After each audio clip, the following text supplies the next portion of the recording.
Good morning. Well, I'm going to give you 2 Hive updates in 2 days. So for those of you that took a look at my Hive update I did from yesterday, I apologize. I didn't do a whole bunch of talking. I haven't felt the best for the past week, but I knew I had to get in there. So it was a good thing I did, because a lot of those hives had no resources left. So they had a little bit of my sugar left, but not much there. They had no honey left. They had no pollen. So if I didn't get in there, I was risking losing my bees. And I managed to keep 100% of my queens and 100% of my hives alive throughout the winter. Unfortunately, my buddies, as you see, I had them stacked in between there. So his didn't make it, but I went through and I did an inspection on his bees there afterwards. His didn't make it, not because of the temperature. His didn't make it because of the mite count. So I went through and I took a look. I did a quick kind of a wash of what was left of the bees in the cluster. And I found that for every bee, there was probably 3 to 4 mites. So that just goes to show how important it is to make sure that you're looking after your hives, and mite control is brutally important. But anyways, update for today, and I'm going to show you why I'm doing 2 updates in 2 days.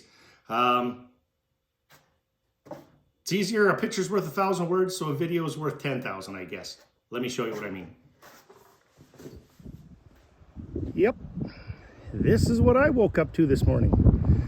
The weather forecaster said rain today. I guess he got the precipitation part right. But as you can see, Jack Frost isn't quite done with us here up in Alberta, just quite yet. So I figured, let's see how the hive eaters are doing. It's, as you can tell, I apologize for the wind, but it's -6 here this morning.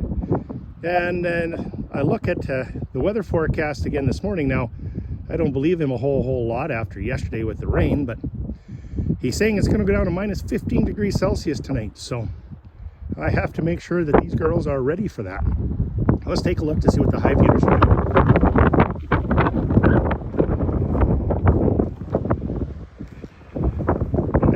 They're not really keeping up. We got 5.3 degrees in that one. 1.1 here. I got to get some insulation back on some of these girls. 3.6. Oh, 0.3. This one definitely needs to get insulated up. This one's not doing too bad. 7.1. So I'm going to dig out some insulation, get it in around these girls for the next couple days, because well, they're not going to starve to death now. Well, I got some insulation on them. Worked actually pretty good. I use that insulation wrap. Vino Farms has it out there, so it's 2-inch styrofoam. It goes on and off the hives relatively quickly. However, I learned something. So not 100% of my hives out there are 100% alike. So a couple of them, if you noticed out there, didn't have stands. My resource hive, it's got the entrances on the outside. I never really thought about insulating that one. I do for next winter, but I'm going to make some changes. I'm going to make sure that every one of my stands is exactly the same. All of my heater boxes and control boxes are already identical, so that's good.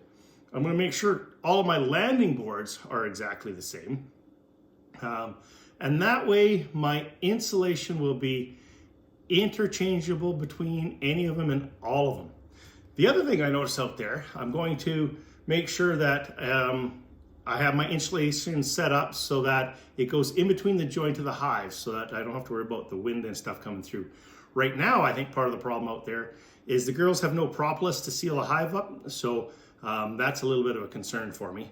I did run some tape around the joints, and but I'm going to make sure that my insulation staggers the joints on my boxes, and I'm going to make sure that I have the insulation set up in such a way so that if I have a super and a medium, that my insulation will accommodate that as well.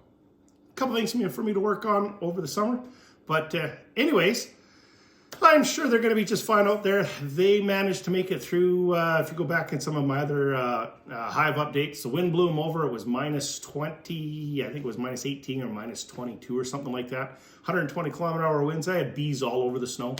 They made it through that. They're inside, tucked in nice and tight. I'm sure they're going to make it through this without a problem.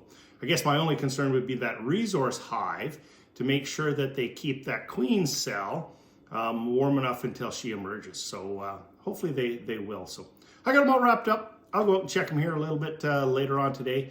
I'm going to upload this video right away, but maybe what I'll do is I will upload another video tomorrow if it does go down to minus 13 or minus 15 like it is saying, and that way I can kind of keep everybody up to date. Welcome to being a beekeeper.